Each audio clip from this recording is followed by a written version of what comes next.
Today, my guest is Dr. Jade Teta, author, lecturer, and expert in female hormonal metabolism and psychology. Coming up, the truth about calories in versus calories out. And we say, eat less, exercise more, calories in, calories out. That probably is the most important thing to understand about the science of metabolism. However, while calories are important, you don't really need to count them. And if you take that to the extreme, you actually can have the opposite effect. How running can actually make you fat. It's a study on women. It lasted a year, and they took 3 different groups of women doing cardiovascular exercise and telling them, hey, what we want you to do is we want you to do running on a treadmill. And the 3 groups were the following. One group did 60 minutes on a treadmill 5 days per week. Another group did 45 minutes of treadmill running 5 days per week. And the last group did 30 minutes. So about 75% of these women responded to calorie burning with increased appetite, wiping out any weight loss and or even causing some weight gain. Psychedelics and how they can help with trauma. Well, if we go back to the analogy of this knotted ball of yarn, Yes. right, and this deep story that's underneath, what psychedelics do is they start to unravel that ball of yarn a little bit. Dr. Jade, I am truly honored to have you as a guest on my show, having followed your work in mind, muscle, female metabolism, and now spirituality. I feel greatly honored to have you on my show. Welcome. Thank you, Sonya. It's an honor to be here. Excited to have this conversation. Yeah, I can't wait. And you've got your own podcast, Next Level Human. Yeah. And one of the things I love about your introduction into that is you talk about the 4 jobs that we have: earning money, health and fitness, personal relationships, and meaning. And I'd love to explore all of those areas. But before we do, Dr. Jade, I always ask my guests to give me and my audience a little bit of background on your journey and how you got to this point.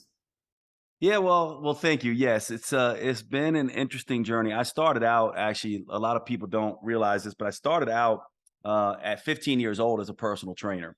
And so people go, 15, that's kind of crazy, right? But that's the reason I say 15 is because that's the first time I ever collected money for writing a program or building some kind of fitness program for people. And so if you take a personal trainer, and I've been doing that, actually, I still do that. Actually, a lot of my money, most of my money still currently comes from workouts, believe it or not. So if you take a personal trainer and you throw that into a blender with a natural medicine physician, I ended up going to a unique school in the United States that trains primary care doctors in alternative and complementary medicine, so functional medicine. So if you came to see me as a physician, rather than drugs and surgery, which I'm not against, I would start with lifestyle, nutrition, supplementation. And what's funny about that is when I did that, I graduated from medical school back in 2004. That was at a time where functional medicine and alternative medicine was considered, sort of very fringe and witch doctor type of medicine. And I had no idea. Woo-woo, exactly. I had no idea it was going to become mainstream at the time. So take that personal trainer, combine that with a natural medicine physician, and then put in a hefty dose of psychology and philosophy. And you sort of have an idea of what I do. I will say this, that is kind of surprising for a lot of people. Most of my specialty in medicine has been around hormones, and specifically in women, which is always surprising for individuals. They're kind of like, how did you get into female endocrinology or female hormones? And the fact is, since I started this work way back in my teens, it was always working with women between the ages of 35 and 65. So you kind of have to become an expert in female metabolism and hormones if you really want to get results. And so that's part of what I've done mostly. And then recently, as you alluded to, the next level human work is just essentially me moving in a direction of more psychology and philosophy, because what I have seen after, whatever it is, 30 plus years doing natural medicine and uh, functional medicine and personal training is that the body follows where the mind goes. We tell ourselves stories all of the time about life. And if we don't have those stories correct, we can't actually achieve a new identity. And this is one of the reasons why people fail repeatedly in trying to change their lifestyle in any way. And so for me, I've taken a pretty hard turn into psychology and philosophy in addition to my metabolism work, because I think it really does start there. And then I'll say one more thing that might be surprising, that this then takes me into my next level human work. I'm now working on my PhD in psychology, just beginning that process. Wow. And one of the things that I think is important is that we don't always tie things like romantic heartbreak and mother and father wounds and difficulty at work and purpose and meaning directly to our health and fitness pursuits, but they are 100% related, and they determine whether or not we're going to be successful with body change in health and fitness. And so that's one of the reasons I've heavily moved in that direction. So hopefully that gives everyone sort of an understanding of who I am. The best way to think about it and sum it up is mindset, muscle, and metabolism. I work in those three domains, and that's a lot of what I do. Wow, my gosh, there is so much to unpack there. And so much that I'm like, oh my gosh, I completely sort of resonate. And I'm dying to understand the philosophy, like you say, and the psychology that goes behind having myself chased my own body image all my life. Mm, And sort of then taking that back to my parents, also having a great interest in personal growth, mm, and what happened, as growing young, and sort of areas around that, and why I was sort of fixated mm. on body composition, etc. But let's sort of break various different areas down. Firstly, you said that you sort of focused in on metabolism, particularly female metabolism. There is a great, and the one thing that we're all told is, well, there's a lot of people that say out there, it's all about calories in, calories out, and Mm. it's quite a simple equation. And why isn't it that more people can't just live this lifestyle and actually not put on weight, and just follow this simple rule of calories in and calories out? Is it really that simple? Well, yes and no, and this is going to be where you'll constantly hear this answer. On the one hand, if logically, yes, if we just say what is the science, and we say eat less, exercise more, calories in, calories out, that probably is the most important thing to understand about the science of metabolism. However, while calories are important, you don't really need to count them. And if you take that to the extreme, you actually can have the opposite effect. And I'll give you an example of this and just walk you through this. A lot of people think that the metabolism is just like a calculator, right? So you type in the number that of items that you're taking in calories, and you subtract out the number of calories you burn through exercise, and that's supposed to create a linear, predictable weight loss equation. And if the world was perfect, that would work just fine, except the metabolism doesn't work in a linear, predictable way. It adjusts and it compensates and it changes and it adapts. And so, while we think that eating less and exercising more is going to end up speeding up metabolism and helping us burn fat and all these kind of things, what actually happens is the metabolism is very smart. So it starts to budget and it says, okay, we've just withdrawn $200 from our fat bank account, and we're exercising like crazy, and we're going to go broke if we don't do something about this. So we need to recapture that somewhere. And so then hunger goes up and cravings go up, and then metabolic rate declines, and you start seeing this compensation that occurs. And this is why we hit a plateau, and or we actually end up gaining weight. And I'll give you a funny little well, it's not funny. It's kind of tragic in a sense, but I'll refer to a study here, one of my favorite. It's a study on women. It lasted a year, and they took three different groups of women doing cardiovascular exercise and telling them, hey, what we want you to do is we want you to do running on a treadmill. The three groups were the following. One group did 60 minutes on a treadmill 5 days per week. Another group did 45 minutes of treadmill running 5 days per week. And the last group did 30 minutes of treadmill running 5 days a week. And they were told, don't change your diet. Don't change your diet at all. Just do this exercise. And they followed these women for a year. That is a very long time. And that is a lot of cardiovascular exercise. And just so people know, how many calories would you burn in an hour running on a treadmill or 30 minutes? It's probably going to be somewhere between 200 and 600 calories burned. So you would think all those calories burned without any change in diet, what's going to happen? Everyone should lose weight. Except what happened was only 25% of those women lost weight. Another 50% had no change in their weight at all, and 25% actually gained weight. And so the question then goes, well, why did this happen to these women? While they didn't make a conscious change in their diet, they actually ended up eating more as a result of the hunger and cravings that the metabolism put in place because they were doing this exercise.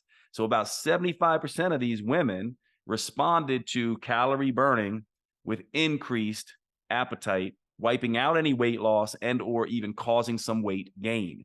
And everyone who hears me, I guarantee, if you're listening to this right now, you're probably shaking your head and going, this has happened to me, and or I've seen this happen to someone else.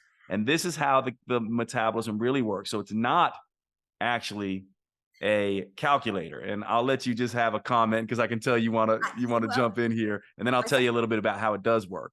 I spent the first, I guess, as I said, I've always been into health and fitness. And I spent, I guess, the first 20 years of my life doing cardio. And literally, certainly the latter 10 of that sort of part of my life, I was running, like you said, on a treadmill, and my lunch break doing 10Ks every single day. I became addicted to running.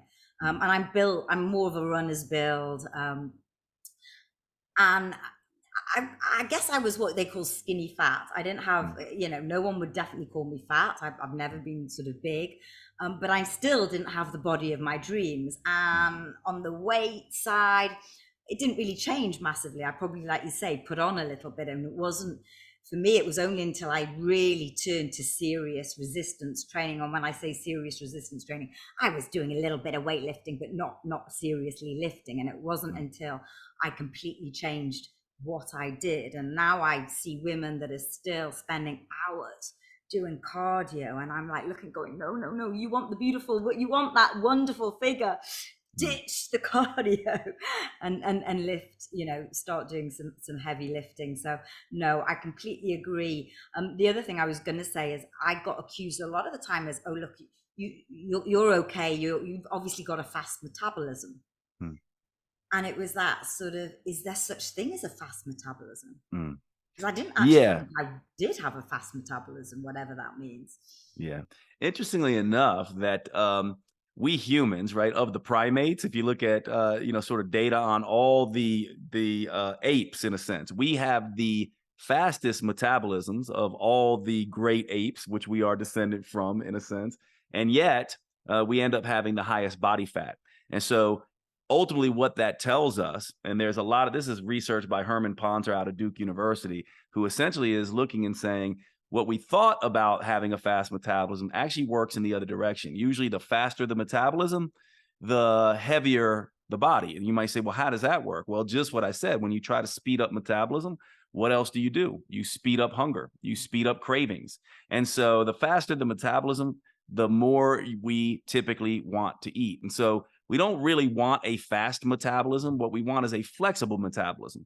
And what that means is a metabolism that when you encounter stress, you don't end up overeating. It can handle missing a meal. It can handle a very intense workout program. It can handle when you're only eating carbs. It can handle when you're only eating fat. It can handle all different situations without adjusting and adapting with hunger and cravings. So we don't necessarily want a fast metabolism. What's more important is that we have a flexible metabolism. And flexible to what?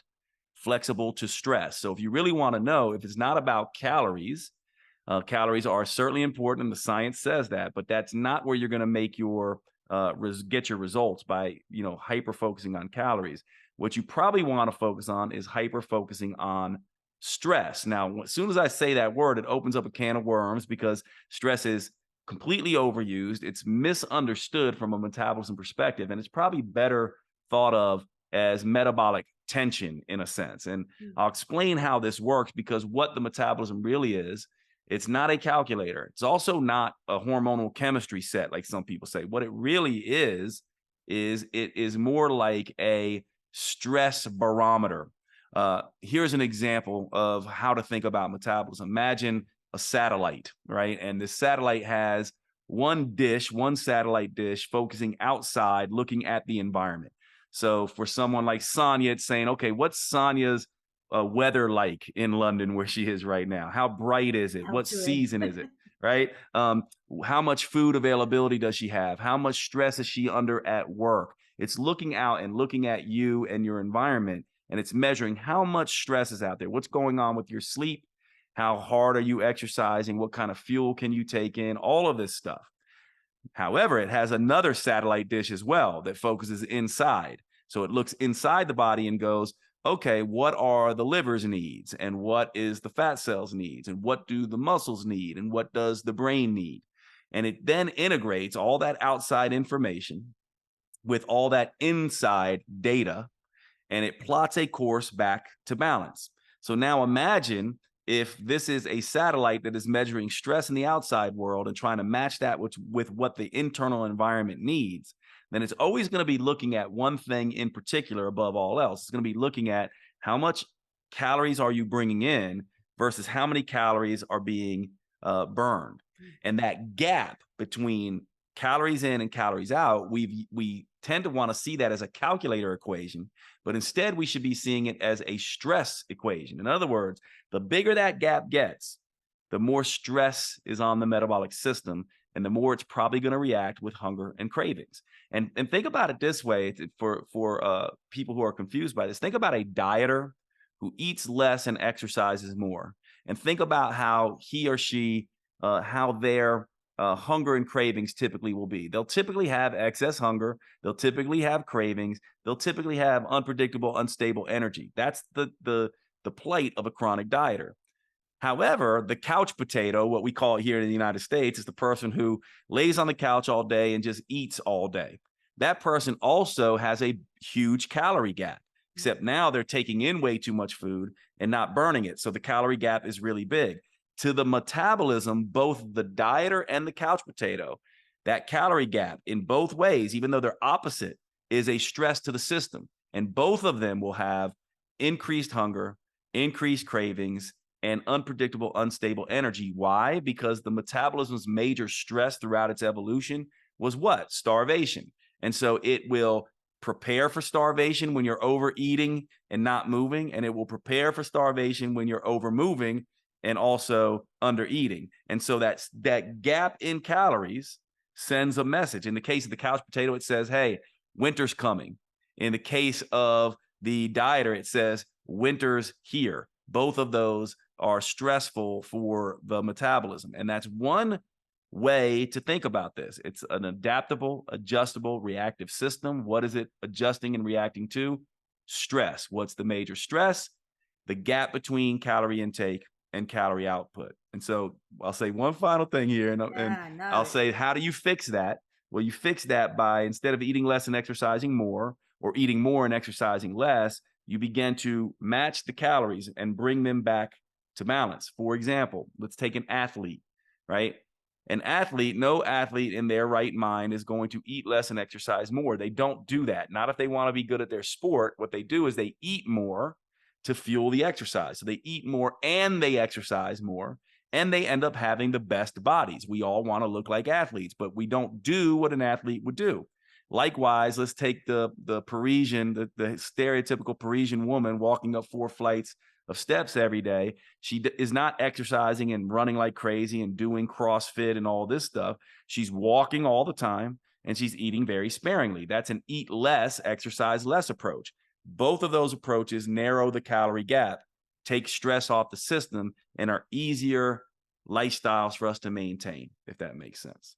That is just Huge, actually, in terms of the penny dropping, having spent, as I say, spent the majority of my life trying to figure out how to lose weight, even though I wasn't really overweight, just becoming obsessed with.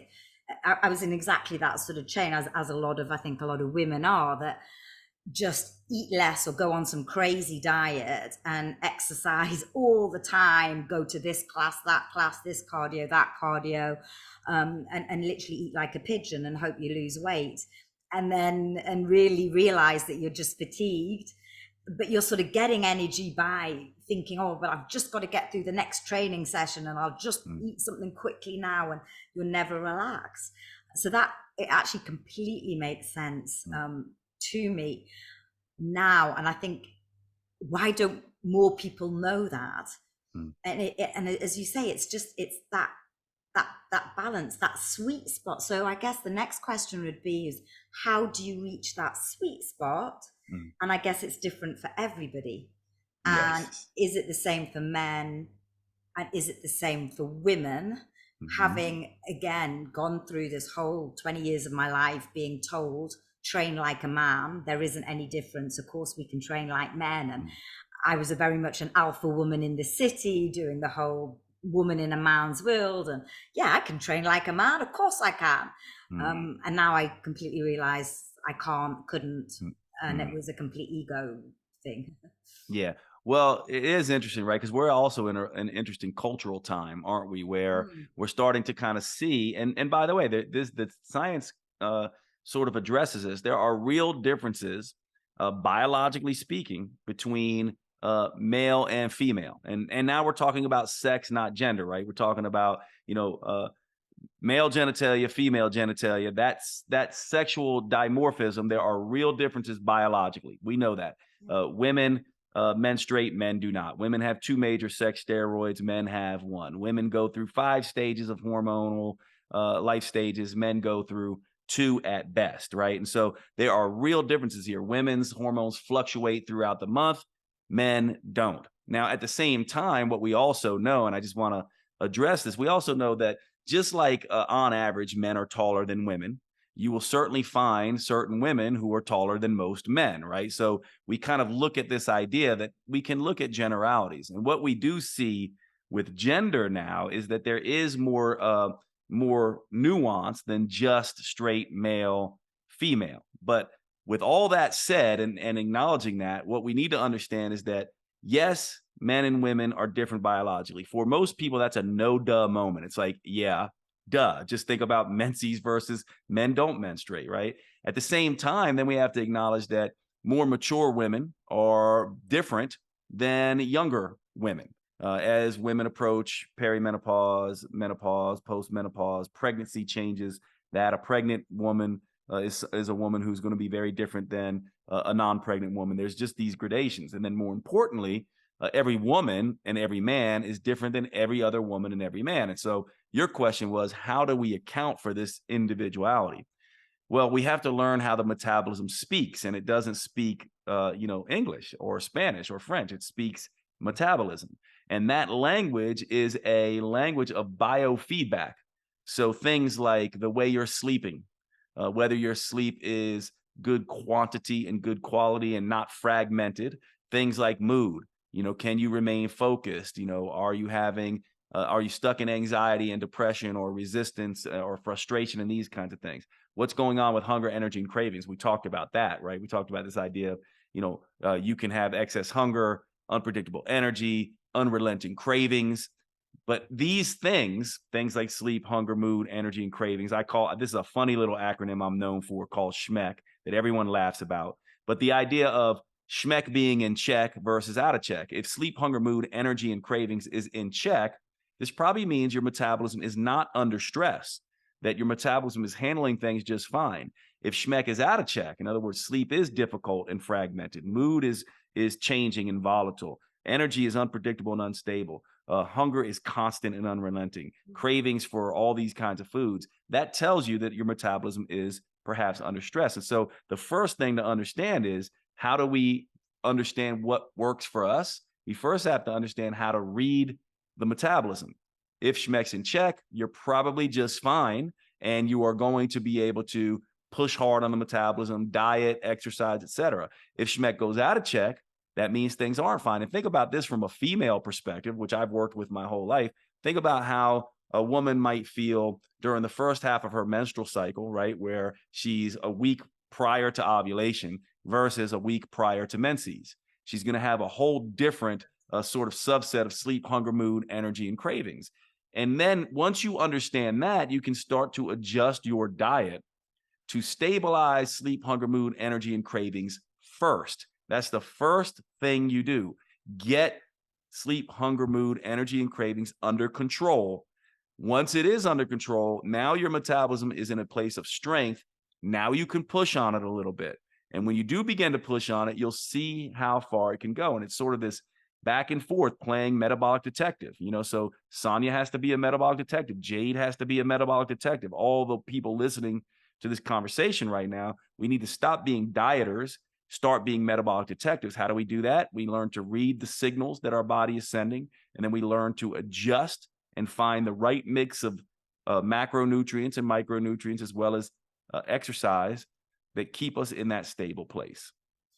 Because I guess a lot of people look at almost what they're ingesting in terms of food, and okay, is this making me feel good? Am I allergic to this type of food? Does this make me put on weight? Do I bloat with this food? So I think there's a lot of work around that. But actually, all the other things that you said, sleep, hunger, mood, I know out of those categories, the one thing that really affects me is sleep. All the other things I'm pretty really good with, but it's the sleep that's the biggest, I'd say, is my biggest issue, that I know, when I'm actually it's just quite constant, is the sleep thing. And that could be, well, I guess various different reasons why your sleep is affected.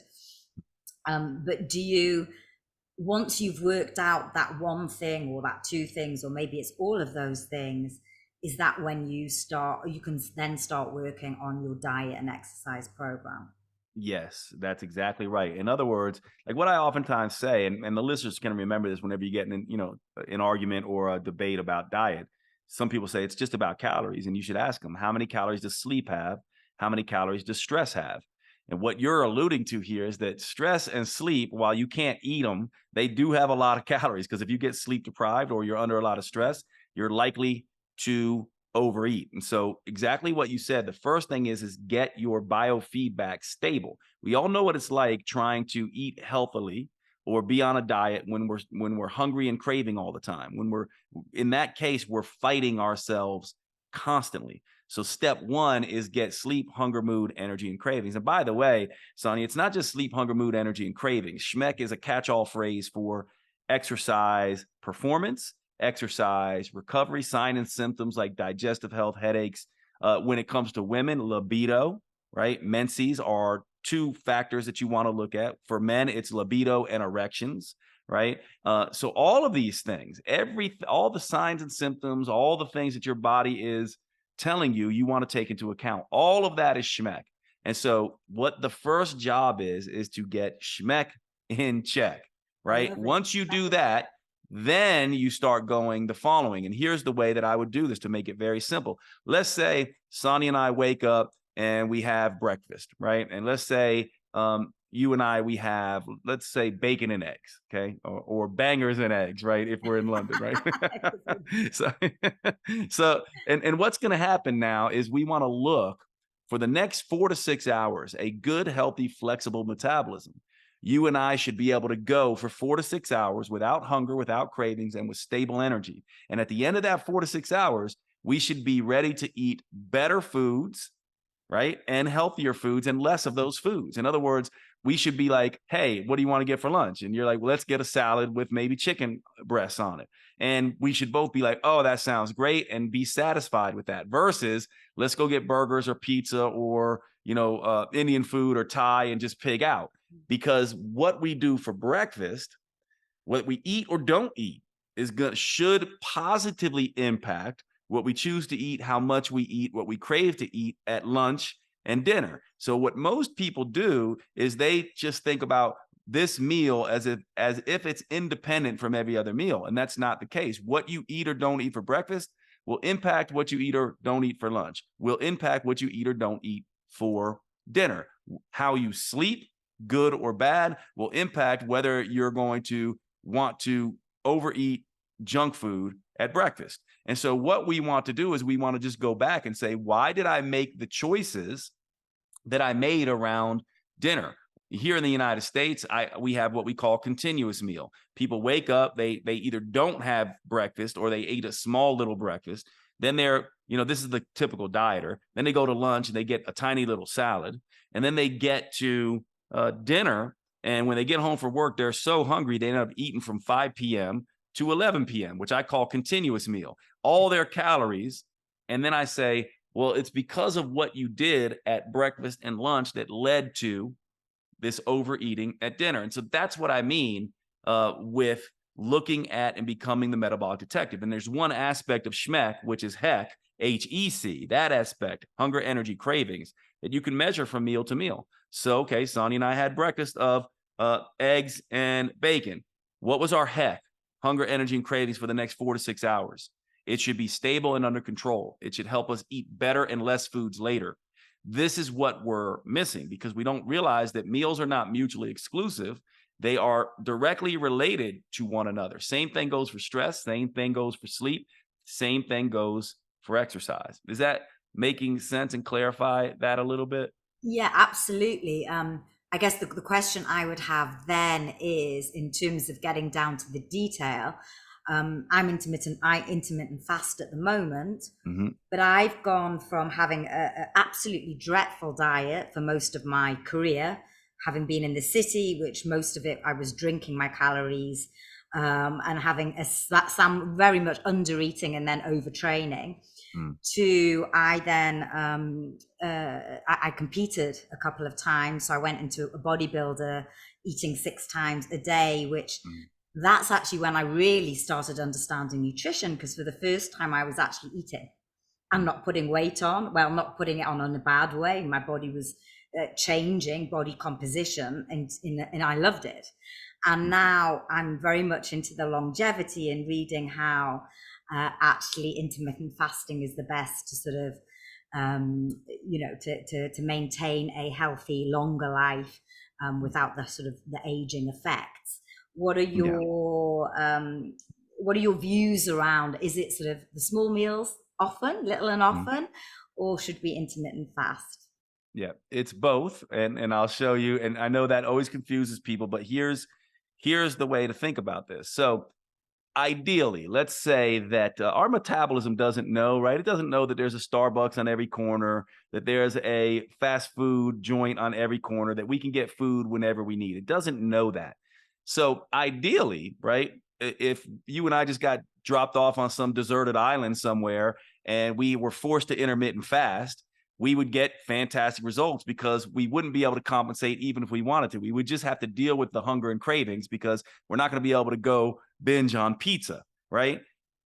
So it's true that intermittent fasting in terms of the mechanism is perfect in a perfect world, but we don't live in a perfect world. And so for many of us, and I'm a little bit like you, I can easily go, all day, not eat, and eat pretty decently. It's just a kind of choice, a switch in my head, eat pretty decently for dinner. So intermittent fasting works for me, but intermittent fasting can become intermittent fattening for other people. And let me explain how that works. Just like I said. So how do you know if it's intermittent fattening for you? Well, you skip breakfast, let's say, and you get to lunch and you're so hungry that you end up overeating. And as a result of skipping breakfast, you also end up overeating at dinner as well. So the idea here is calories still matter. And what we're basically trying to do is that some people in the modern world can easily consume 3,000 to 5,000 calories in a sitting. Just go to a place like in the United States, like the Cheesecake Factory or something like that, where it's basically like you can eat a lot of food all at one sitting. And a lot of people do, right? So you have to ask yourself, if I fast, and this is playing metabolic detective again, you go like this. You go, okay, well, I'm sitting here listening to Jade and Sonya fasts, and Jade fasts too. And, I know that mechanism can work, but will it work for me? Well, then the idea is try it. and see what happens to hunger, energy, and cravings, and see if as a result of fasting, you end up eating more food and worse food later, or you end up eating less food and better food later. Right. And so with someone like you, Sonya, it sounds like it's a wash, right? You either do better overall with fasting and or you don't overeat, right? So you just eat enough and it works for you. But for other people, it doesn't. And for people who have very inflexible metabolisms, and you put a certain percentage of those people just on an intermittent fasting program, and I can tell you this clinically, it happens all the time. I would say anywhere from, I'll take a guess, 60% of those people, especially people who are overweight, who are struggling with an inflexible metabolism, 60% will respond poorly because their metabolism it's too stressful. You can't go from a couch potato to a intermittent fasting paleo person overnight, right? It's kind of like taking an elite athlete and telling them, let's not go through the preseason, let's just throw you right into the game. You're going to be asking for injuries. And the same thing happens with the metabolism. So in that case, many of these people do indeed need to do small, frequent meals in the beginning to control hunger, energy, and cravings. And so people always ask, we tend to do this. We have very binary, dualistic ways of thinking, us humans. And so what we'll do is, which is better, fasting or eating small, frequent meals? And the answer is, it depends. And you might say, then the next question is, depends on what? And I'll say it depends on which one stabilizes hunger, energy, and cravings. Which one causes you to eat less and better foods overall? For some people, fasting is going to cause you to eat less and healthier. For other people, it's going to cause you to eat worse and more. In that case, you want to do small, frequent meals. In the other case, you can continue doing fasting. And to me, the big pet peeve of mine is, I would really love when we humans finally understand that it is not a one size fits all thing. And just because we read, a bunch of research on how good intermittent fasting is, and it can do amazing things, does not mean it will work for every person. So for someone like Sonya, and think about this too, Sonya, right? Like you and me, we've been around the block a little bit. You talked about the idea that, I've been through these different things, Jade. There was a time where I was, eating like a pigeon and running for miles. There's another time where I was bodybuilding and learning this and that. And you're a student. So slowly but surely, you figured it out, right? You're an information seeker. You figured it out. You've played metabolic detective. So in your case, I would say that's perfect, because I can tell that you've done the experimentation with you. And I also will make a bet about you as well. I bet you're someone that if it stops working, you're going to be the kind of person that keeps seeking. You'll quickly figure it out, and you'll go, that worked for a time. I know how it works, and I'm going to figure out now the next thing. That's, to me, how this works. So hopefully that doesn't confuse people, because for some of you, small, frequent meals are going to be the thing that's going to be what makes you get the results. For others, you can copy Sonya and you're going to get great results from that. But you have to honor your own metabolism. There's only one rule in all of metabolism in my mind, and that is do what works for you, which means you have to find it, which means you have to stop being the dieter and start being the detective, which I would say Sonya is. As you mentioned before, women have 5 stages really in their life. Now I'm sort of going through menopause, just gone through menopause, not quite exactly sure.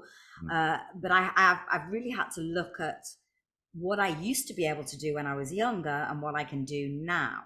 Can you talk a little bit around the various different stages of women's hormones and how how we should adapt our diet and exercise around that? Yeah, 100%. And the way to understand this is, so let's go through what I talked about before. So younger women who are menstruating, they go through basically 4 different stages every month, hormonal stages. The first hormonal stage during menses. So, and you'll have to forgive me, because of course I've never been through menses, but this is my work. And so just for everyone, so that's like your period here in England, because I know yes, menses exactly. is a very scientific word, but yeah. So basically the first day of bleeding for your period, we consider day 1 of the menstrual cycle.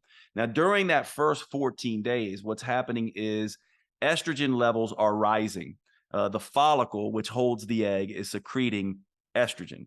Now, estrogen and progesterone are what I like to call non-identical twin sisters. They have some overlapping personality. That's why they're twins, but not exactly the same mechanisms. That's why they're non-identical. So estrogen is the athlete. She's the entrepreneur. She's the type A. She's the go-getter. She's like, let's attack life. And when estrogen is around, women are able to, they are more insulin sensitive. They're able to tolerate more carbohydrate intake. They can eat more without gaining weight. They can eat less without losing muscle, right? Estrogen is a really beautiful hormone because it acts like testosterone in its ability to gain muscle. It also is fat burning in its effect because of its impact on insulin, and it also blocks cortisol.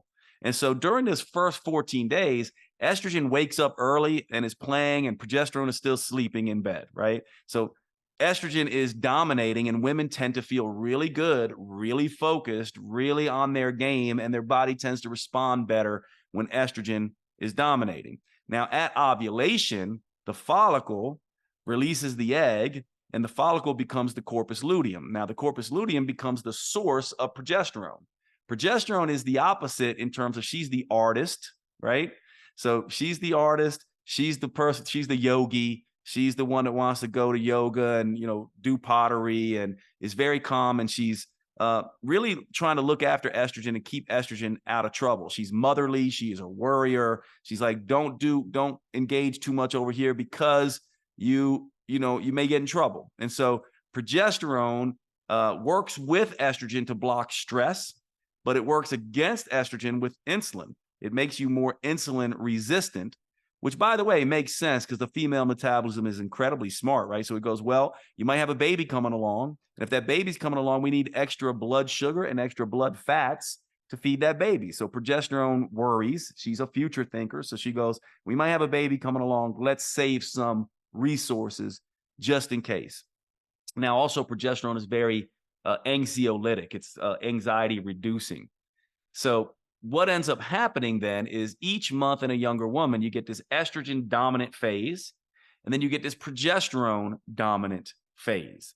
And what happens there is that when estrogen is playing by itself, you can really work out harder, eat more, whatever you want. Anything you do is going to be a little bit easier. Once progesterone comes in, and especially as you start to approach your period and get into premenstrual syndrome and things like that, estrogen and progesterone drop away. And now the female metabolism is looking a little bit more like a male metabolism. And so if you understand that, and I'll give you another analogy just to remember this, another very simple way is Joan of Arc. Joan of Arc? Yeah. So Joan of Arc had her shield, she had her suit of armor, and she had her sword. So the suit of armor is most protective, right? Think about that as estrogen. Estrogen is most protective against food and against stress. The shield is progesterone. So it's also protective, just not as protective. And the sword is obviously testosterone. Now, at perimenopause, as you approach menopause, what ends up happening is the shield gets knocked out of Joan of Arc's hand. She loses her shield. She loses progesterone. That means she's going to be more worried, more anxiety, perhaps, sleep fragmentation, and a little bit more stress reactive. So during this perimenopausal phase, it's a good idea that if progesterone is gone, someone has to mother estrogen. So the woman has to become a little bit more motherly to herself, more time at spas, getting facials, manicures, pedicures, massages, sex and physical affection. Orgasm is an amazing way to reduce stress. Walking, especially in green settings, any creative pursuits, meditation, all of these things that calm the body down are the first step to reduce stress because you've lost your shield, right? And I get that, having been through it, but I didn't realize what was happening. Because Mm-hmm. quite often women were not told these things. I mean, I had Yep. no idea about menopause. No one talks to it. We're Mm-hmm. told about the other way around, going through puberty and when our periods are going to start, but we're not told about what's going to happen later in life. So a Yes. lot of women, and I know I did, and funnily enough, I went through it sort of through COVID. So I was having a few of these symptoms, and I just presumed it was oh, we're not living in great times, so I'm feeling a bit down, I'm not sleeping Mhm. at night. And I just put it down to these strange times. And then I started researching, and because I experiment on myself, I'm all into my research and looking things up. So it's just interesting that you say look after yourself, and I think knowing that is part of the issue. If Mhm. know that this is what we're going through, and that can start as early as your late 30s for perimenopause, and so in some women, or Yes. during your 40s, and it can Mhm. really vary. And it can last up to 10 years, right? And Yes. so a lot of women are in this stage for a very long time, but it's pretty easy to deal with so long as you start realizing that I can't put my body in under any extra stress. And remember, diet and exercise can be a stress. This is why women go,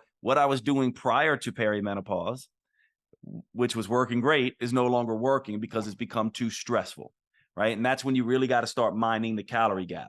Now at menopause, now Joan of Arc gets stripped of her armor as well. Now estrogen is gone as well. This means not only is she even more reactive to stress, so you got to double down on stress reduction again, but she's also now more reactive to calories and especially carbohydrate calories. And so at this point, because of what it does to insulin, so at this point, you begin to also reduce carbohydrates. So now it's reduce stress in perimenopause. Then at menopause, it's reduce stress and reduce sort of carbohydrates. And one of the things that happens after menopause, post menopause, is now she's testosterone has fallen too. So she's got a broken shield, sword, but she's still got a sword. And she's a little bit more testosterone dominant, a lot of women at this stage. And this is Mine where, went, mine plummeted, and because I yes, lift weights, that was I realized I was losing my strength in the gym. yes, And that's when I went to my doctor and I went, hang on, I need this HRT, whatever it is. And I'd done my research and I said, yeah, I want you to test me to testosterone. And in England, and I don't know if it's the same in the US, they're very reluctant to give women testosterone. hmm, The first thing they say is, oh, you're going to get hairy, or hmm, oh, your voice will drop, and all of this. And I was like, do you know what? I don't think I will. Can I just, I'll take a risk. yeah, Please test me, because I know I go and I lift weights and I can't lift what I used to. yep, And sure enough, mine had dropped off. My libido also had literally hmm, dropped off a cliff. yep, And yeah, then basically I got the testosterone, and it's really a tiny amount. yep, It's not the same as a guy having testosterone yeah. replacement, completely different. But it changed my life. Yeah, it Absolutely. will. And you know Felt what's interesting? amazing. You get 2 for 1 with testosterone as a woman as well, because testosterone through aromatase turns into estrogen. So one of the benefits of taking testosterone if you're low is you're also getting you're getting a good kick of estrogen. And just for the women listening, one of the things that Sonya alluded to, libido's the kickoff here with women. With men, it's not necessarily the case, but testosterone and estrogen together are really play a huge role in female libido. So if you notice that your libido has taken a dive, one of the things you want to do is definitely look at testosterone therapy. And yes, HRT, we do it a lot here in the United States. I know, being familiar with London and having spent some time there, and I understand the UK system, they don't necessarily do a whole lot. It's getting better. But yes, here in the United States, we definitely work with testosterone in women a lot. And there's a difference, remember, between this is, I know you know this, Sonya, but let's just share it with the Yeah. listener. There's a difference between testosterone replacement therapy and taking steroids, right? Like testosterone replacement therapy is just going, okay, Sonya, we see that your testosterone is a little low. Let's give you enough to replace it back to normal. It's not super physiological levels. That's when you start running into problems if you're taking super physiological levels. But if you're restoring back to normal values, and remember, these hormones are bioidentical, so it looks exactly like the testosterone that your ovaries would have been producing to begin with. And the body just goes, oh, perfect. I've got testosterone. I can help. I can make my bones stronger. I can increase my muscle mass. I can have, a healthy libido. I can have all these things. And it's very healthy in that regard. And I'll give women just a general rule of HRT. In the beginning with perimenopause, almost always restoring with progesterone can be very valuable, or using a progesterone like herb that like Vitex or also known as chaseberry. So typically in perimenopause, we'll use something like chaseberry or Vitex to help the brain hear progesterone signal better. I call this a female specific adaptogen, and or we'll give oral micronized progesterone, something like prometrium or something like that. And that works really well in perimenopause with a lot of these symptoms. Once you get into menopause, which typically in medicine, menopause is just a moment in time, basically. It's a time when you have been a year without your period. However, hormonally speaking, I talk about menopause as a particular hormone profile, which is low estrogen and progesterone. Now, you certainly could add estrogen in as well at this time to the progesterone if you wanted to. And this is where you start getting into things like vaginal dryness, you start getting into hot flashes. Estrogen does have a libido, impact. So you can certainly use estrogen there as well. But one of the things that your doctor did with you and you being very savvy in researching is you just basically said, okay, my T is low and I want to add that in, and you're getting estrogen as well. So you're getting a 2-for-1 with testosterone. And So that makes sense. and I also took that. I'm also doing transdermal estrogen Perfect. and Yeah. the progesterone as well. So Yeah. So that's the ideal way to do it, right? Oral progesterone, a transdermal estrogen. You don't want to take estrogen orally because it can cause clots and things. And then testosterone, normally as pellet, patch, or sometimes injections. yeah, this is just like a gel, a tiny Yep. little bit Yep. of gel, and that's it. And one of the things I'll say about that too, just so everyone knows, sometimes the gels work wonderfully, sometimes they don't. And so sometimes we need to adjust. So just remember, in Sonia's case, she got great results across the board. So that was the perfect prescription for you, it sounds like. For other women listening to this, you may need to adjust the delivery system because not everyone absorbs these creams the same way. Some people perspire a little bit more. All those things matter, but it can be highly beneficial, especially when you understand the personality profiles of the two sisters, estrogen and progesterone, and the brother, testosterone. Testosterone, by the way, the brother is really a stress hormone in women more so than it is in men. We actually know that women who are high stress, reactive, cortisol reactive, they actually end up with a really interesting hormone profile that is high cortisol with this is younger women, high cortisol with high testosterone and lower progesterone and a little bit more estrogen dominant. And we also see that this high cortisol with high testosterone and lower relative estrogen and progesterone results in belly fat in women, even when they're thin women. And a lot of people get confused by that because they go, well, what do you mean a thin woman with belly fat? It just means a woman who is smaller, who tends to put most of her fat around her midsection. This has a very particular hormone profile. And in women, testosterone is driving some of that. What's interesting is estrogen is what gives women that gorgeous hourglass shape. Testosterone is not nearly as powerful to reduce belly fat.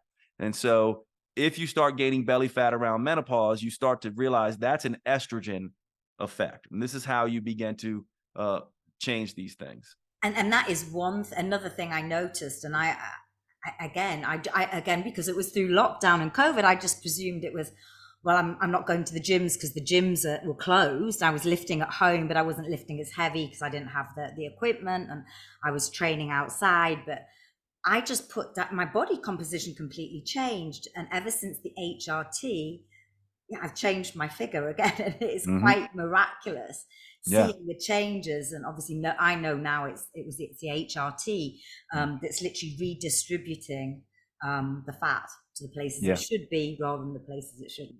Yeah, and I'll tell you some interesting research on that. A lot of women will ask me, if I go on HRT, will I lose weight?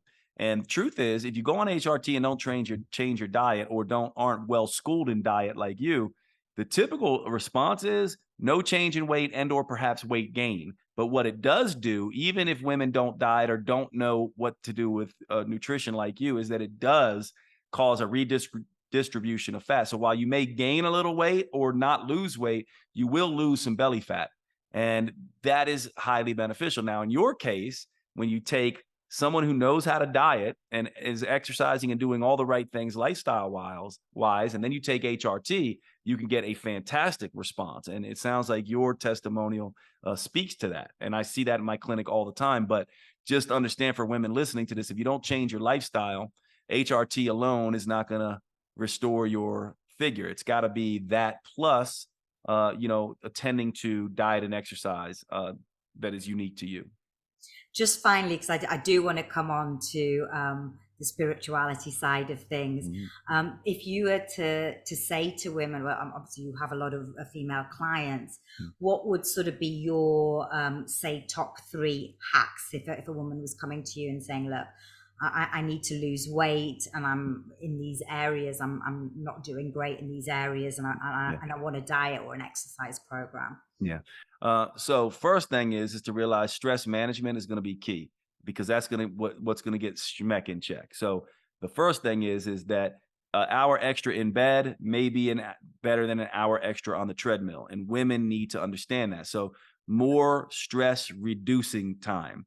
But then the next would say, and this is just across the board, cut out junk food. We all basically know what junk food is, but I'll define it for you a little bit better. It's foods that are high in calories and high in the mixtures of fat, sugar, salt, starch, and alcohol.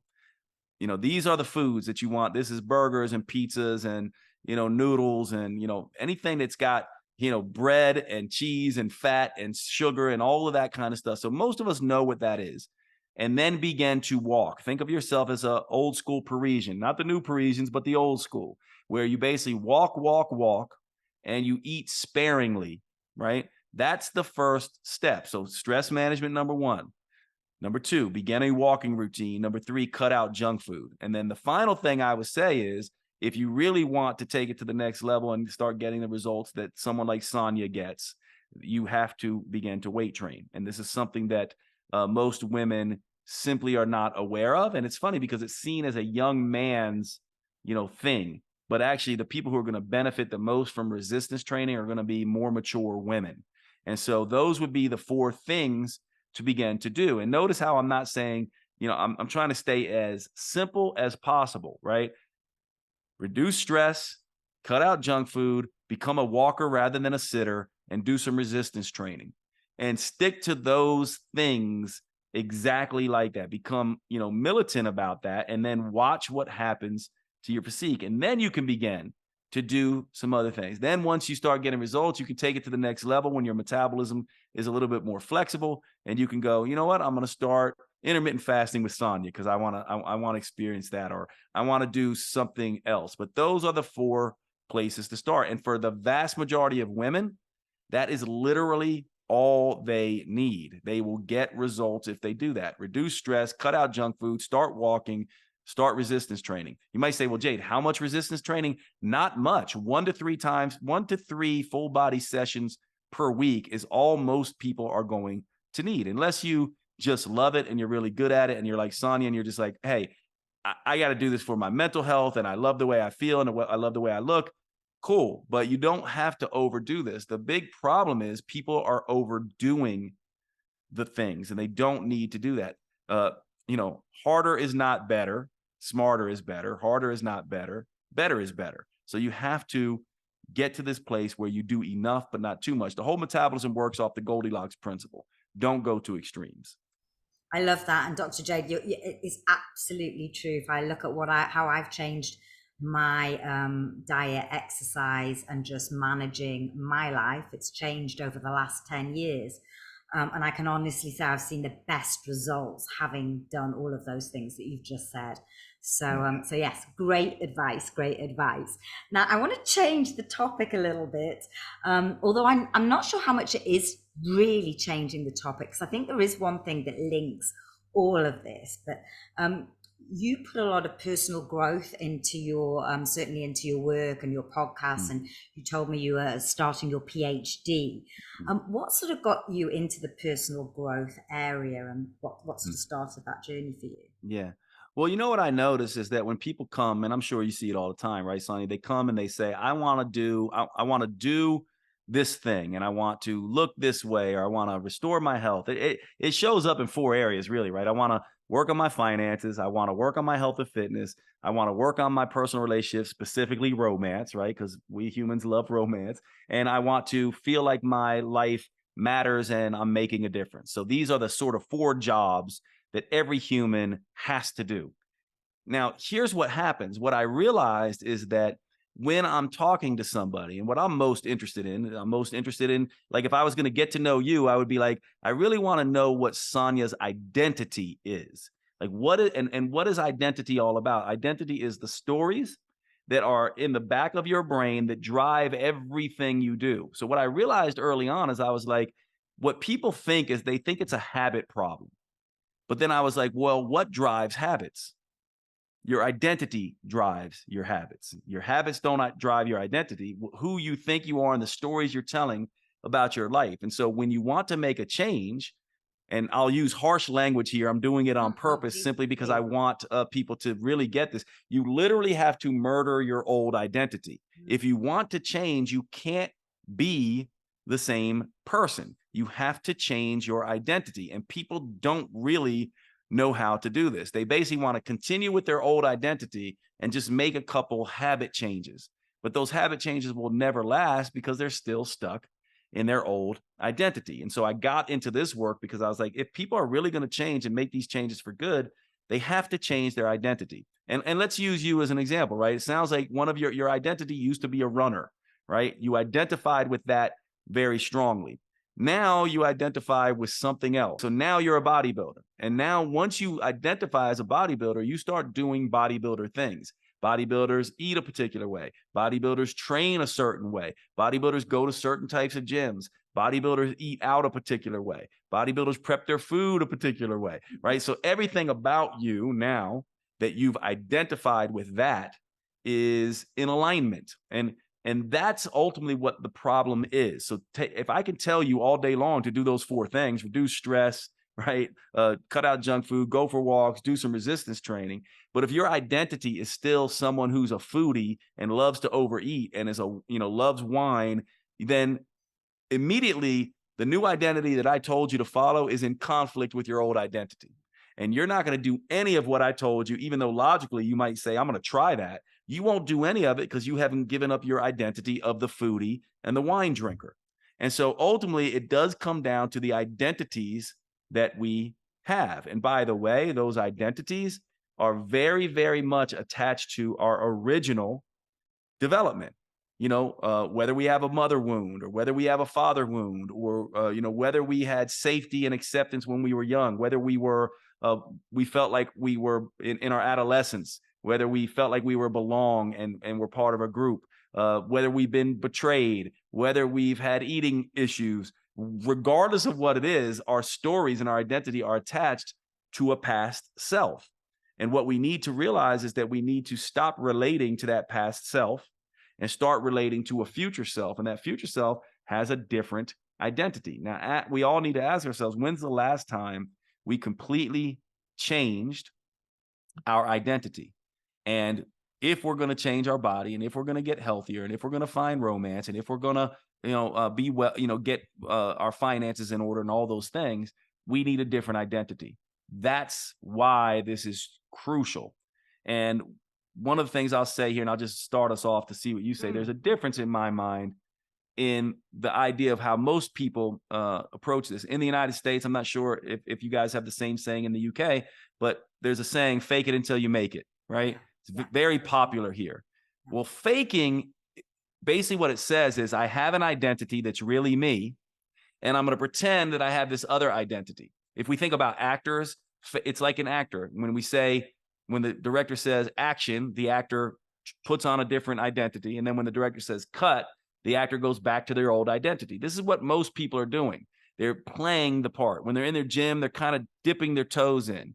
But a method actor doesn't fake it until they make it. A method actor bees it until they see it. In other words, as soon as they know they got the role, they go, I'm this now.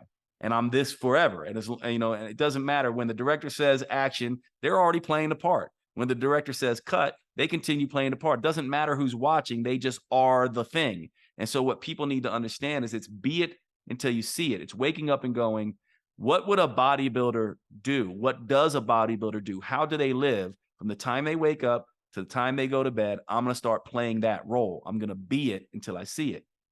That's the difference. I love this, and I've taken on various different identities through my life. In fact, I've been known as the Queen of Transformation in a number of different areas, from my corporate life to running a business to health and nutrition, becoming a personal trainer, to speaking on stage, and also my own sort of spiritual journey. And like you say, I think I've sometimes felt like an imposter when I start those new roles. And it's not until I really feel it inside. So, now I can certainly say I might not look like a bodybuilder because I'm not the traditional, burly man. You're much more like the bodybuilder, Dr. Jade. Yeah. But I feel it. I mean, I will argue it to the hilt, and I know I work out like a bodybuilder, and that's definitely my frame of reference, as is my around my things around money, around financial freedom, about spirituality. But I think it's not until you really feel it deep inside, Yes. and that doesn't happen overnight either. And I think what you said before, which was really interesting, it's dealing with those inner wounds Hmm. and sort of healing those first before you can Yes. really take Yes. on that new Because identity. here's the thing, being, right? If we just think, what does being actually mean? Being is alignment in thinking, feeling, choices, and action. And so when you say you really have to feel it, you do. And that's why being is how to do it. Now, it's much easier to be and have alignment in thinking, feeling, action, and choices when you're doing something, when you're in the gym and when you're eating a particular way and your brain sees, oh, our brains are watching us all the time. So Sonya's brain sees what she's doing and then starts to believe her, right? And then all of a sudden you slowly get in alignment. And it sounds like with you, the last thing that kicks in is the feeling part. Now, here's where the wounds come in. Uh, Most people don't realize that we operate from deep-seated unconscious stories. And those stories are what I call seed stories. And the reason I call them seed stories is because just like when you plant a seed in a garden, that seed is going to grow. And if it's a weed, it's going to crowd out everything else. And everything else is going to have to deal with this particular weed. Well, a lot of our seed stories turn into weeds. They influence the way we see ourselves in terms of worthiness, in terms of capability, in terms of belief, in terms of security. And these things make the biggest difference. And so these seed stories sort of are like knots that get tied in our unconscious. When I was a kid, when I was in grade school, young, I used to find these strings of yarn on the floor, and I'd pick them up and I'd tie a knot in it. Then I'd tie a knot on top of that, and a knot on top of that, and a knot on top of that until I had this big ball of yarn, right? And the seed stories are the original knots.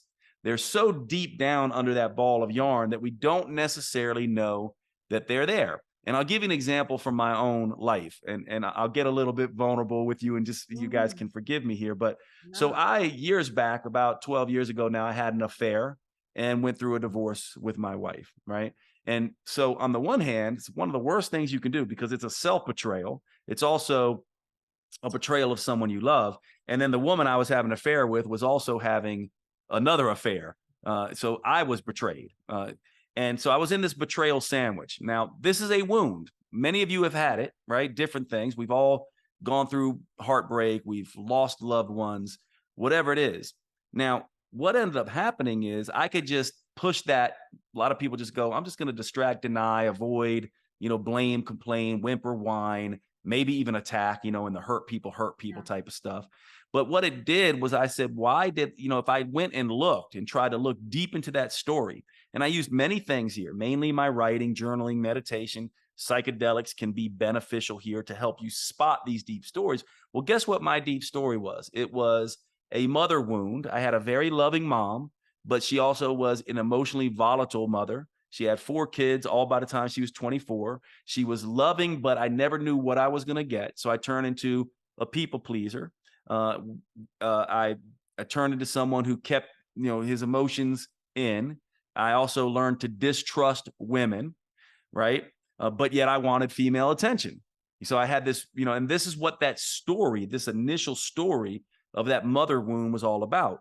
And so what that did was that impacted every single romantic relationship I was in, where I would kind of be 1 foot in, 1 foot out, not really tell you the truth because I just wanted to please you, looking for attention from other women. And until I actually went and looked at where did these patterns come from? Why is this my identity? Why are these my behaviors? Until I went and looked at that original wound, I did not realize what the behavior was all about. And what you'll do is you'll find this with your eating habits. You'll find this in your romantic patterns. You'll find this in your family dynamics. You'll find this in your relationship with money. You'll find these patterns everywhere. And it is these repeated patterns, stuck emotions, recurrent obstacles that point us to the dysfunctional stories that are keeping us stuck.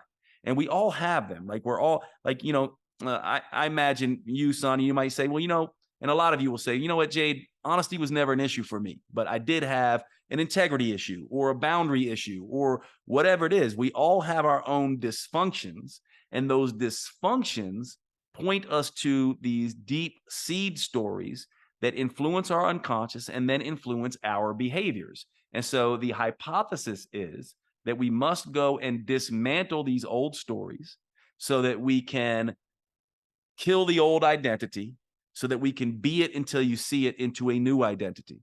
And this is how it works. We need to stop relating to the little Jade kid and the little Jade adolescent and the young 20s Jade and associate with the future self Jade, right? And that's how we begin to make these changes.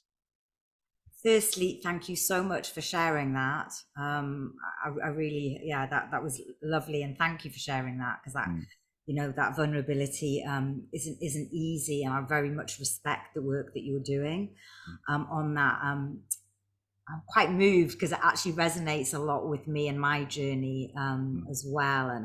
And one area I don't talk a lot about is my personal relationships. Because I guess I've got a lot of wounds around that area, and sort of a similar sort of trauma based from, nothing horrible, but my parents separated when I was very, very young, and brought up by my mother, who was fiercely independent. And it's great. I've had great benefits for that because I'm a fiercely independent woman and financially made it on my own and become very successful. But also don't trust men. Because of it, and there's wounds around that. And what I wanted to ask was, how you sort of mentioned psychedelics and getting into those wounds. So I've recently been, as I said before, I experiment on myself, and I have experimented around psychedelics as well. Everything from sort of microdosing on psilocybin to larger trips, and I've had some absolutely amazing, what I think are breakthroughs. And I journal about them, and I'm sort of trying to work on this and work out, well, what is this teaching me? What am I seeing in myself? What do you see around that sort of that whole process around the psychedelics and how they can help? Yeah. Well, if we go back to the analogy of this knotted ball of yarn, Yes. right, and this deep story that's underneath, what psychedelics do is they start to unravel that ball of yarn a little bit. And you begin to be able to take a third party perspective. Like if you think about it, right, and especially if we take romance, what we typically do is we look at it through our lens. What we need and what we want and what the other person needs to do for us. And very rarely do people take the other person's perspective. And even more rarely do we take the fly on the wall perspective. And almost never do we take sort of the larger universe or God or source perspective. And so what psychedelics allow you to do, and by the way, they're not the only tool. There's writing techniques like written exposure therapy. There's certain visionary meditation practices that can do this. But what it does is it goes, okay, I'm going to zoom out from Jade or Sonya, and now I'm going to see it from the other person's point of view. And then you're sort of in this dialogue in this very objective way. You know how, like, if your girlfriend came to you, Sonya, and said, this guy's doing blah, blah, blah, and, he's this way or that way. And you're going to go, yeah, but I'm objective and I'm not emotional. I can see your pattern in this, right? Because you're objective. Well, that's what psychedelics allows us to do. It pulls out and goes, oh, it wasn't just about the other person. I'm actually seeing a pattern here. And then it can even pull out further and go, not only am I able to relate to, this person and me, I can see how this relates to other people in general or my patterns in general. And then what's really beautiful in some of these trips is it can literally pull out to God perspective or universe perspective, in which case you start to see that some of these things that we put so much heavy weight on are trivial in a sense. And then you start to think about things like this, right? Where you go, oh, I want a woman, perhaps you want a romantic partner that treats me and makes me feel safe, and these kinds of things. And then I go, oh, but then I have to be that, and so I have to start showing up this way. And psychedelics start allowing you to have this dialogue, to see very clearly your patterns, but they do something that's a little bit different than that, because a lot of times therapy can do that, right? Where you're like, oh, I see the pattern, I could talk about it logically. But what they do is the unconscious mind thinks in metaphor and it thinks in emotion. It's like dreams. They don't make a whole lot of sense unless you step back and say, what's the metaphor here? So the unconscious mind is speaking that way. And so with psychedelics, you get dropped into the unconscious and you get put into this metaphor feeling place. That's why it's difficult to describe for people. It's like, I just had this feeling sense of this. And when you have that, that moves you. Now, there's one final step to this, and that is now you have to go out into the real world and you have to be it until you see it. And this is why a lot of people miss psychedelics, because they get these huge insights and then they're like, ooh, I want more insights. And so they go back in, but they actually don't ever go, okay, now I've got to be it until you see it. So in my case, I had to essentially go, I want to trust women. I want an honest woman. I want someone who can be emotionally available to me. So then I went, oh, well, that means I have to be honest. That means I have to be trustworthy. That means I have to share my vulnerabilities with my girl. And I also have to allow her to tell me all her scary things and all her dysfunctions. And I need to show up for that. Right. And so now I know that I have to be this way. And then I go and practice with my romantic partners out in the real world. And every time I run into a dysfunction, our tendency is, let me run back to my old identity. And when you do that, you reinforce that particular identity. But every time you choose to step into your new identity, you reinforce that. So very early on, I became so honest, I was brutally honest. I swung to the other pendulum, and then I had to reel it in. And it took some time to figure it out. Now, a decade later, I can't even imagine who that human was, because my identity is now completely different. And so this is how psychedelics can work. They can unravel, allow you to look at things from multiple perspectives and have this real feeling sense of, oh my gosh, it's me, in a sense. And I have to adjust my behaviors. And then once you start doing that, the world changes. And it's not easy, right? You're not going to be perfect every time. But when we're speaking of romance, you will know ultimately what I want to feel. I want to feel safe. I want to feel like I can tell you all my dysfunction and you show up for me. And in order for that to happen, I've got to actually step forward and begin to do that. And that's where the magic begins to happen. It's no different in health and fitness. It's no different in finance, and it's no different in purpose and meaning. Wow. Tell me about your awakening program. Mm.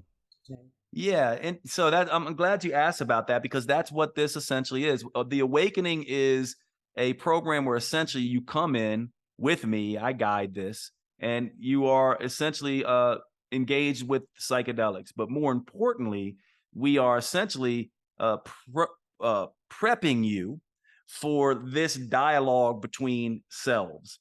Not just so it's not just the other person, it's literally yourself. So in my case, in your case, Sonya, it would be like, we're talking to little Sonya, literally your 6 to 9-year-old self. We're getting in dialogue with her to understand her wounds and to understand we can never get rid of her, in a sense. She's always going to be there, but we have to learn to parent her, in a sense. And the psychedelics will allow you to have a better glimpse into her. And then there's your teenage self. With you, there would be a discussion around, right? Like, what does it mean to essentially feel whether you actually were or not abandoned at such a young age? How did you internalize that? And then it's basically turning it in the awakening and saying, now what are we awakening to? We're awakening to the fact that this pain is actually not really pain. It's promise and possibility. And let me give you an example of this. So you and me and everyone listening, here's what I know about you and you know about me. You have suffered. You know that about me too. We know that about every single person listening to this. And here's how we on the planet. And here's how we deal with suffering. What we do is we have this backpack, and every time we get wounded, a brick gets added into our backpack. And especially these seed story wounds, the original ones, a big cinder block gets thrown into our backpack. And what we do is we carry this backpack around, and it gets heavier and heavier.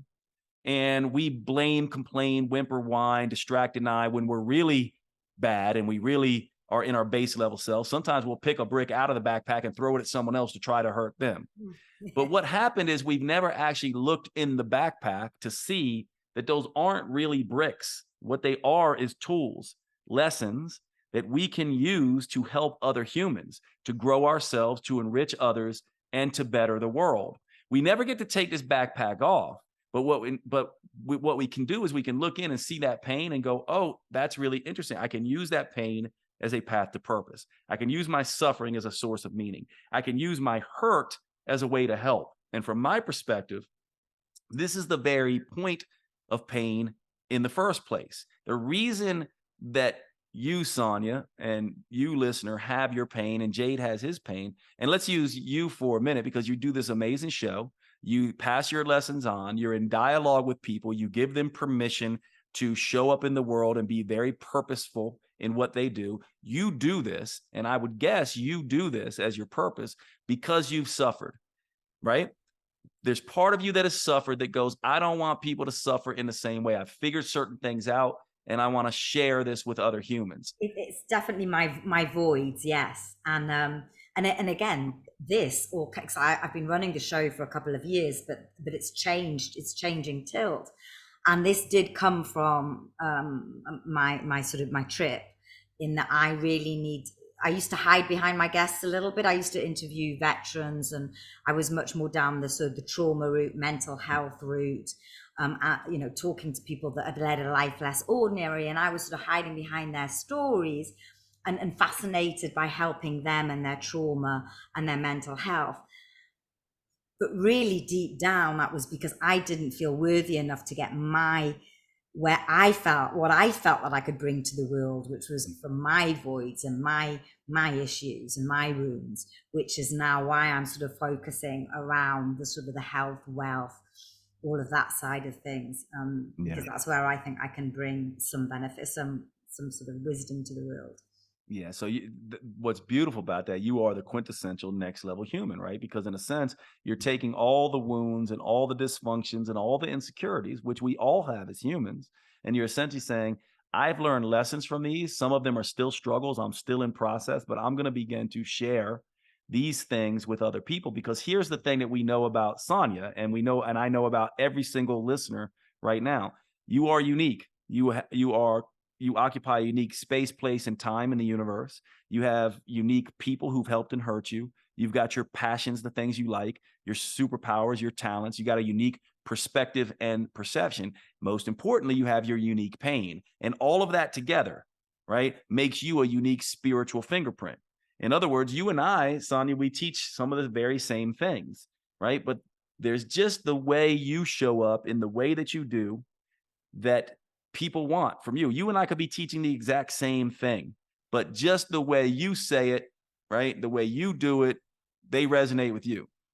Same thing with me. Certain people are going to resonate with me. Other people are not going to resonate with me. They're going to be, I don't like Jade's weird accent. I don't like his bald head. I don't like the way he, and then other people are going to be like, just something about the way Jade explains things, or the way his nature. I love hearing it from him.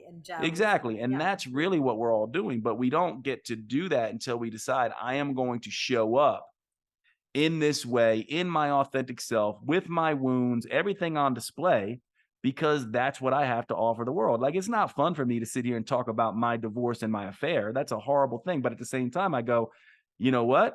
That is my true pain. There's dysfunction around that. I learned a bunch of things around that. And all I need to do is begin to share it. And that's going to help certain people, because certain people have either been betrayed and need to hear it and understand it from the betrayer's side. And other people essentially have betrayed and have never been able to forgive themselves. And I can speak to that. And you can speak to that. And all of you listening can speak to that. You know, we think purpose is this big thing, like you got to do a podcast, you got to write a book and all those things. Purpose is literally just the humble acknowledgement that I bring an experience and an example to the world.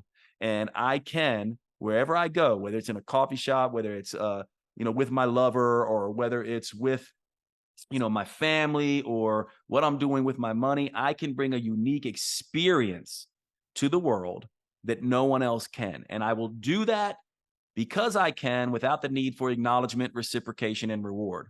And when you are operating from that level, all of a sudden, all these struggles around, diet and exercise and the way I look and the way I feel become less important, because you know that you're here for a job. You got a job to do. And that job is important for all the people that you do it for. And yes, some people are not going to love Sonya, and some people aren't going to love Jade. But that's what being in purpose allows you to do. You got to have the courage to be disliked and the courage to show up and be your authentic self. And when you do that, a lot of this other stuff that we struggle with begins to fall away. I absolutely love this. Oh my gosh, I feel like everything that you're saying is just bouncing off. I'm just feeling, complete resonance. I feel like you're there. The vibration levels are there, and I'm completely getting it. And so just quickly back to the awakening. In terms of people, if people are nervous, I talked about my own experiences. I've recently been experimenting with psilocybin, which obviously isn't legal here in the UK. Are these certain drugs that you use that are legal, that are illegal? If people are worried about taking them, how can you assure sort of the safety around them? Yeah. So they are still largely illegal in the United States. And so the ones that I use are MDMA, psilocybin, LSD, and there are others that are legal, like Kana, which is a psychoactive And compound. sorry, and please tell me a little bit. And I'm very conscious of the time here. Yeah. But I did listen to a podcast of yours, literally just very recently, on Kana, and I'd never heard of it before. I'm super interested in it. Yeah, and it's a lot like it's not good to do comparisons when we talk about psychoactives and psychedelics, but it is psychoactive, not psychedelic, but it has mechanisms that are somewhat similar to MDMA. It gives you a very euphoric, sort of lightly dissociative, the ability to love yourself and love others who have kind of harmed you, and take, perspective taking. It also has sort of a very grounding sort of element to it. And it allows you an experience that is more gentle. And so you asked, what happens if people are afraid? Well, the first thing is that none of the programs that I do make it mandatory that you take these things. In fact, some of the techniques we use, some of the journaling, some of the meditation that I teach individuals, this stuff alone, some of the breathing techniques, this stuff alone can get you that perception shift. And then if you want, you can go anywhere from a micro dose, which is something that makes you a little bit enhanced, to, sort of a what we might call a journey dose, which allows you to essentially drop into altered states of consciousness. And so ultimately you can go as deep as you want with those, but just being in the room and going through these techniques is going to move people. So the awakening really is, it uses psychedelics, but it's not mandatory to use them. Plus, we spent a lot of time understanding some things. So there are some, some cautions that you want to be aware of. If there is a strong family history of psychosis, this would probably be something that you don't necessarily want to use psychedelics. You might want to use something like Kana or something like that. And by the way, we have no evidence that this actually triggers psychosis in people. It's just it's just out of an abundance of caution. We also see that people who have severe traumas actually tend to do really well with psychedelics, but they can, be in, some of their trips can be difficult. And actually, some of the most powerful journeys are a lot like life. They take you through this emotional journey where one moment you're sad and one moment you're afraid and the next moment you have an understanding. And that tells you something about life, right? Life gives us these emotions so that we can pay attention, so that we can learn. Psychedelics are a lot like that. They take you through these felt emotional responses so that you can pay attention to particular aspects of yourself so that you can learn. And so most people are afraid because they don't know what's going to happen. And no one usually explains that to them. Oftentimes, too, they're not necessarily under control. So in the awakening event, I usually start people out with smaller doses anyway. They get to decide whether they're going to participate or not. And we give them a very in-depth sort of understanding about what this is going to feel and be like. And to me, that's the most important, part of this. And when is your next event? Can we put a Yeah. we're going to put a link in, Yes. definitely in the show notes to this. Yeah. The I next want to event, come. it basically you fly in, you don't necessarily know. We essentially pick you up, we bring you to the location. You're there for 4 days to 7 days, depending on how long. The one in March is going to be 4 days. And essentially you learn about all your stories. We deep dive into seed stories, all of that kind of stuff. Then you have the opportunity for 2 to 3 psychedelic journeys. And so and the major issue though here is that what I think is different about some of these events is that most people when they do psychedelics it's kind of like, okay, see you later, you've had your insights. Yeah, and What that can happens be. next is that we essentially continue to work with you throughout the year, mainly through a new app that I'm developing that essentially continues to find your patterns. Because just because you have the insight that you've got some dysfunctional patterns, we need to spot those patterns and we need to make a different choice moving forward. Like for me, Jade, it's like every time that I had the opportunity to have a difficult conversation, the old identity would have just people pleased and lied, to make people feel good, versus the new identity, which essentially steps into I'm gonna use this hard conversation. I'm not gonna even see it as hard. I'm gonna see it as an opportunity for me to connect very deeply with this person. It's funny in romantic relationships, we oftentimes avoid showing people our dysfunctions until they start showing up later in the relationship, when in reality, like we think intimacy, we tend to think intimacy is, this sexual intimacy, right? With partners is this sort of, which is a beautiful aspect of romance, obviously, but the most beautiful aspect of romance is the integration of, hey, here's my wound, here's my dysfunction, here's my shit. I'm going to show it to you. You get to see it. That's the most beautiful, intimate thing about that. Now imagine we're doing that with ourselves as well, where we go, hey, Jade, little Jade, teenage Jade, wounded Jade, here's my dysfunction. Are you going to meet with me and parent me? Same thing that we would want from a romantic partner, right? In a sense, a romantic partner is our parent, our best friend, our lover, our comic relief, our entertainment. They fulfill a lot of roles. Part of the reason, by the way, that we attach so strongly in romance is that we outsource our need for acceptance and belonging, when really what we need to do is be in dialogue with our past selves identity, clear that, and then walk forward into a new identity. So the awakening is unpacking all this kind of thought process and awakening into our new identity rather than continuing to live into our old identity. And there's a very specific process that can be done, but it's not just taking psychedelics, it's taking psychedelics and this integration technique that happens in real world. Wow. No, and relationships, it is what it's that area that triggers you and it brings out all of these wounds. I Mhm. mean, I've been single for a couple of years, and I always say, "Oh, I'm happy and single."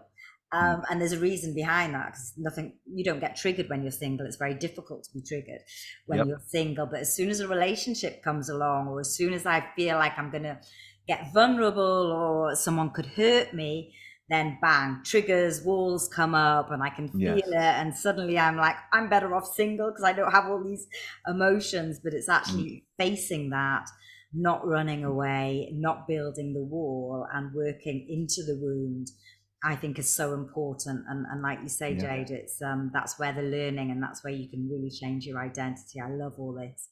Yeah. Amazing. One final thing I'll say about this in terms of romance is that that time alone that you have, that time is an incredibly important time to know yourself.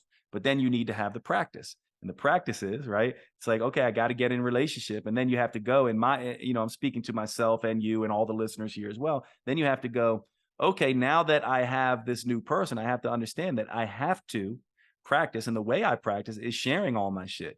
Because what do you really want? You want a romantic partner who goes, you're only human.